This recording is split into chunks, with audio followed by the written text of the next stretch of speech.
Let's see how to turn off Instagram profile picture zoom. So first open up your Instagram app and go straight to your profile. So by default, anyone can tap on your profile picture and zoom it in, which may feel unsafe for many users.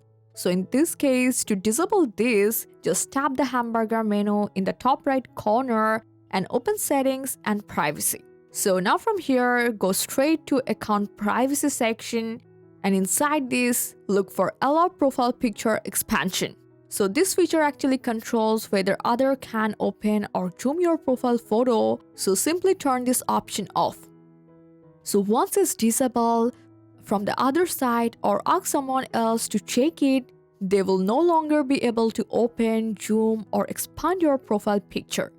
So if you don't see this option, make sure your Instagram app is updated to the latest version from the App Store or Play Store, because older versions don't show these settings. And that's it. I hope this guide helped you a lot. Make a like and subscribe for more Instagram tips and tricks. Thanks for watching.